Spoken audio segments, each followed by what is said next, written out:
ఈ వీడియోని మీకు స్పాన్సర్ చేస్తున్న వారు Truzon solar by Suntek. Truzon solar power super power. మీ పవర్ బిల్ ని జీరో చేసుకోవాలనుకుంటున్నారా? అయితే ట్రూజోన్ సోలార్ పవర్ ని ఇన్స్టాల్ చేసుకోండి. నమస్కారం, వెల్కమ్ టు సుమన్ టీవీ. నేను గీతాంజలి. ప్రస్తుతం మనతో పాటు ఉన్నారు అభ్యుదయ ఫౌండేషన్ CEO నందకిషోర్ గారు. వారితో మాట్లాడదాం. నమస్కారం కిషోర్ గారు. నందకిషోర్ గారు, కామన్గా అడిగే క్వశ్చన్ ఇది, అసలు దేవాలయాలకి ఎందుకు వెళ్ళాలి? ప్రతిరోజు దేవాలయానికి వెళ్ళండి, చాలా మంచిదని పెద్దలు చెబుతూ ఉంటారు. దీని వెనకాల ఏమైనా సైంటిఫిక్ రీజన్ ఉందా? ఇలా మాట్లాడుకుందాం. ఎగ్జాక్ట్లీ అండి. మన ఋషులు మన రాసిన శాస్త్రాల్లో ప్రతిరోజు దేవాలయానికి వెళ్ళండి అన్నారు, కానీ దాని వెనకాల సైన్స్ ఉందండి. ఆ సైన్స్ ఆ రోజుల్లో మనల్ని కన్ఫ్యూజ్ చేయడం ఎందుకు అని వాళ్ళు చెప్పలేదు అంతే, బట్ సైన్స్ ఉంది, వాళ్ళు రాస్తున్నారు, దాంట్లో చాలా క్లియర్గా రాస్తున్నాయి. దాంట్లో మనం హ్యూమన్ బాడీని కానీ తీసుకుంటే, మీరు హ్యూమన్ బాడీలో ఇందాక మీకు చెప్పినట్లుగా ఫ్లెష్ అండ్ ఇది కాదండి, ఫ్లెష్ అండ్ బ్లడ్ ఉండేది కాదు. మనకి మన బాడీలో టోటల్గా 72,000 నాడులు ఉన్నాయి, 108 ఎనర్జీ పాయింట్స్ ఉన్నాయి, 6 చక్రాలు, షట్చక్రాలు ఉన్నాయి. ఇవన్నీ మీ బాడీ నిర్మాణంలో లోపల అంతర్లీనంగా ఉన్నాయి. ఇవి ఉన్నాయి కాబట్టి మీ బాడీ సిస్టమ్ అన్నీ బ్యాలెన్స్ అవుతుంది. ఓకే. సో ఎప్పుడైతే మీకు ఈ ఎనర్జీ పాయింట్స్ ఇవన్నీ మీ దగ్గర లేవో, అప్పుడు ఆటోమేటిక్గా మీరు అన్నట్టు మన ప్రాణంతో ఉంటే శివం, ఆ శివం లేకపోతే శవం. సో ఈ శివంలో ఉన్న ఎనర్జీ పాయింట్స్ ఏమైనా ఉన్నాయంటే ఇవన్నీ ఉన్నాయి. ఇవన్నీ ఉన్నాయి కాబట్టి కుండలిని శక్తి యాక్టివేట్ చేసుకోమని కానీ, మిగతా చక్రాలు కానీ ఇవన్నీ ఎక్కడో లేవు.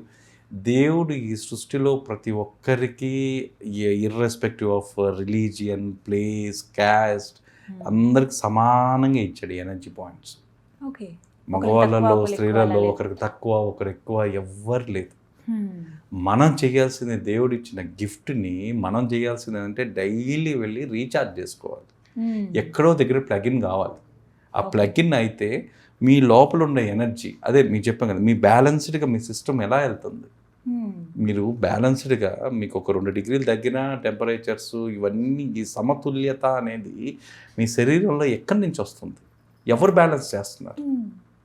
ఎవరన్నా మీకు ఏమైనా పర్టికులర్గా డైలీ కంప్యూటర్ ప్రోగ్రామింగ్ ఏమైనా చేస్తున్నారా? ఎవ్వరు చేయట్లేదు. ఈ సమతుల్యతలు మీరు చూడండి, ఆయన సృష్టిలో పంచభూతాల్లోనూ ఈ బ్యాలెన్సింగ్ ఉంటుంది. వర్షం ఎప్పుడు పడాలో అప్పుడే పడద్ది, ఎంత పడాలో అంతే పడద్ది. కొంచెం అది ఒకటి ఎక్కువ అయితే మన ఫ్లడ్స్ అంటాం.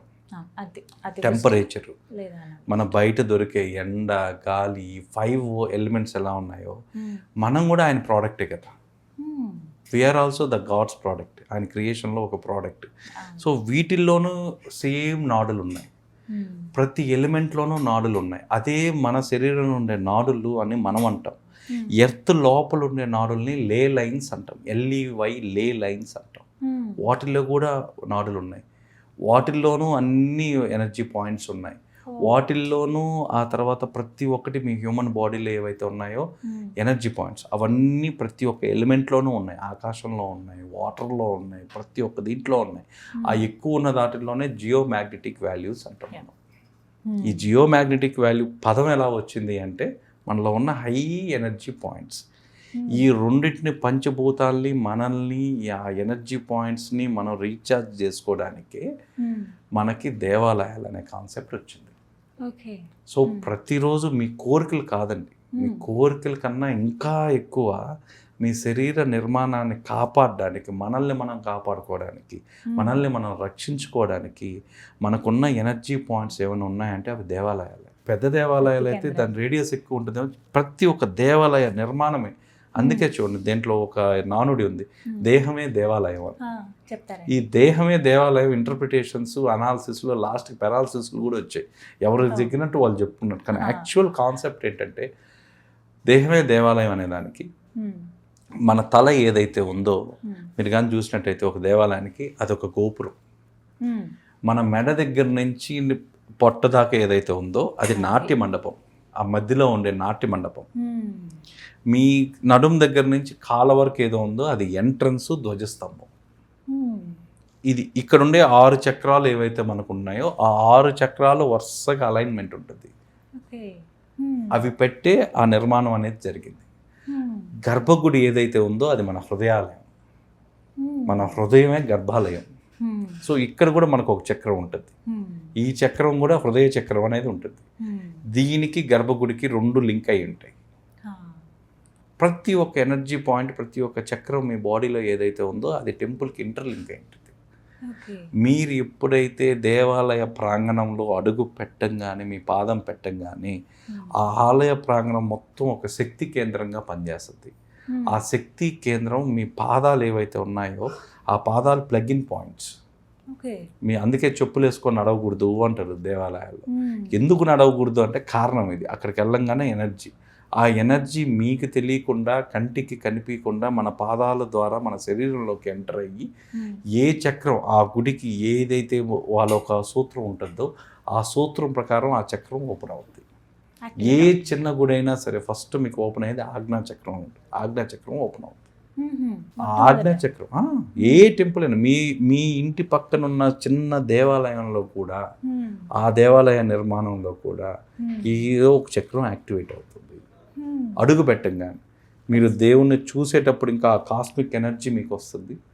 సో అక్కడ ఒక 10 నిమిషాలు కూర్చోమంటారు. ఎప్పుడు కూడా దేవాలయ దర్శనం అయిన తర్వాత మన రిచువల్ ప్రకారం అక్కడ కూర్చొని తర్వాత లేచి రండి అంటారు.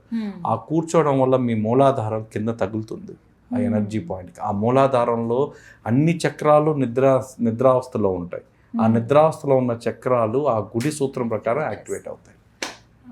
ప్రతి దానికి సైన్స్ ఉన్నది. సో దీంట్లో ఇది గుడి నిర్మాణం అయిపోతే విగ్రహం, మూల విరాట్, గర్భాలయంలోనే విగ్రహం. విగ్రహం అంటే అర్థమైంది, ఏదైనా గ్రహించేదాన్నే విగ్రహం అంటారు. ఏదైనా గ్రహించేది. సో మన వాళ్ళు లాజిక్స్, విపరీతమైన లాజికల్ దాంట్లో ఎలా మనం చెక్కిన విగ్రహం, మనం డిజైన్ చేసుకుని, మనం కారు చేసిన విగ్రహం, మనం చేసిన అంటే ఇలా మూర్తిని మేము ఇలా ప్రతిష్ఠిద్దాం అనుకుంటున్నాం అని చెప్పి మనకి కావాల్సినట్టుగా చెక్కటం అనేది చూస్తాం. అంటే వారికి నియమ నిష్టాలు ఏమైనా ఉన్నాయో కూడా. సో మీరు చూసేది ఏంది, ఒక గ్రానైట్ రాయిను, ఒక కొండను తీసుకొని దాన్ని శిలగా మార్చి శిల్పంగా చేసి అక్కడే ఇన్స్టాల్ చేస్తారు. సో ఇది ఒక్కటే మనకు చూసిన మెకానిజం. దాని ఇంటర్నల్ మెకానిజం చూడాలి కదా.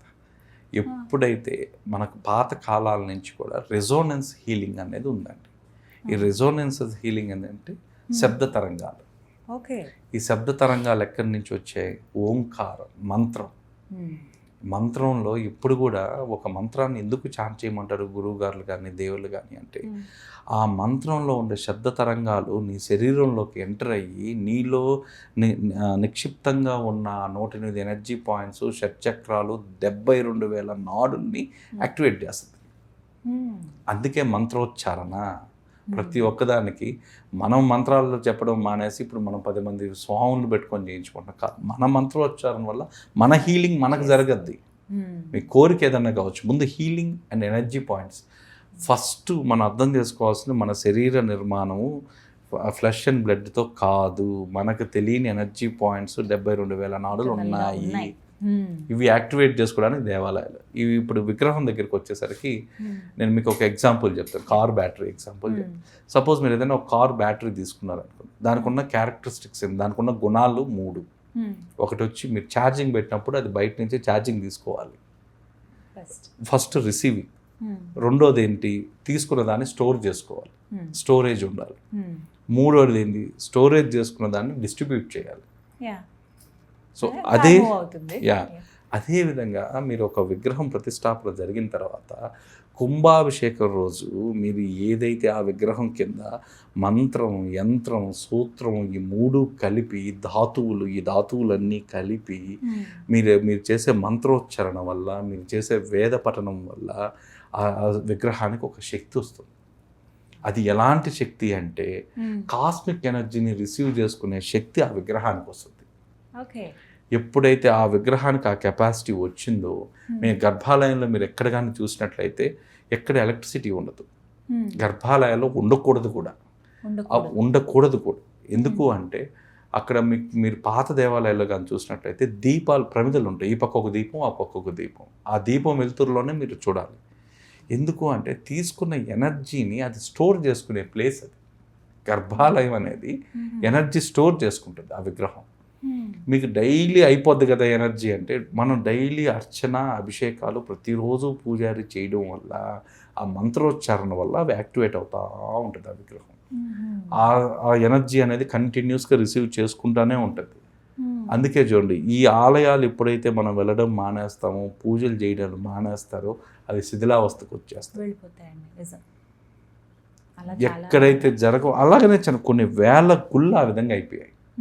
కొన్ని వేల గుళ్ళు డైలీ ఆ మంత్రోచ్చారణ అవన్నీ లేకపోవడం వల్ల లేక అవన్నీ వెళ్ళిపోయాయి. ప్రతి ఒక్క దాంట్లో ఒక సైన్స్ ఉంది. సో ఈ విధంగా ఆ విగ్రహం ఏదైతే స్టోరేజ్ చేసుకునిందో వెళ్ళిన భక్తులందరికీ అది డిస్ట్రిబ్యూట్ చేస్తుంది. అక్కడికి వెళ్ళి మీరు దండం పెట్టుకోగానే మీ కోరిక తీరుతుందా లేదా, తీరితేనే వస్తాం, ఇవన్నీ సెకండరీ. ప్రైమరీ ఫస్ట్ ఇనిషియల్గా మీకు ఏం జరగద్దంటే ఆ విగ్రహం దగ్గర మీరు నిలబడం కానీ మీ శరీరంలో ఉండే ఆరా ఏదైతే ఉందో ఆ ఆరా ఆ విగ్రహం దగ్గర నుంచి, గర్భాలయంలో ఉన్న విగ్రహం కాడి నుంచి రిసీవ్ చేసుకుంటుంది. సో ఇలా రిసీవ్ చేసుకున్న వెంటనే మనకి ఆ గుళ్ళో ఒక 2 నిమిషాలు ఒక అర సెకండ్ హారతి ఇవ్వడం వల్ల, వీటి వల్ల ఆ హారతి, దేవుడికి ఇచ్చిన హారతి మనకి ఇవ్వడం వల్ల దాంట్లో నుంచి కూడా ఒక ఎనర్జీ మనకు వస్తుంది. అందుకే మీరు గుళ్ళో ఉన్నంతసేపు ప్రశాంతంగా ఉంటారు. మీ ఫిజికల్ మైండ్ కానీ మెంటల్ కానీ బ్యాలెన్స్ అయ్యి ప్రశాంతంగా, ఇంబ్యాలెన్సింగ్ అనేది ఉండదు అక్కడ. చాలా హాయిగా ఉంటుంది. దాని తర్వాత మన వాళ్ళు పెట్టింది ఏంటి, దేవాలయ దర్శనం అయిపోతానే కొంతసేపు కూర్చోవాలి అంటారు. కాసేపు అయినా కూర్చొని తర్వాత లేచి రావాలి అని. ఈ కూర్చోవడంలో ఉన్న సైన్స్ ఏంటంటే మన మూలాధార చక్రం ఏదైతే ఉందో అది ఎప్పుడైతే మనం అక్కడ మనం కూర్చుంటామో ఆ మూలాధార చక్రం నుంచి ఉన్న ఎనర్జీస్ అన్నీ యాక్టివేట్ అవుతాయి. ఆ లోపల ఉండే ఎనర్జీస్, ఆ ప్రాంగణంలో ఉండే ఎనర్జీస్ మూలాధారంలో నుంచి యాక్టివేట్ అవుతాయి. సో ఈ విధంగా ప్రతి ఒక్క టెంపుల్ ఒక ఎనర్జీ పాయింట్. మీరు రోజు టెంపుల్ కోరికల కోసం వెళ్ళాల్సిన అవసరం లేదు. మీ లోపల జరిగే ఇంటర్నల్ మెకానిజాన్ని యాక్టివేట్ చేసుకోవడానికి మీరు వెళ్తే చాలు.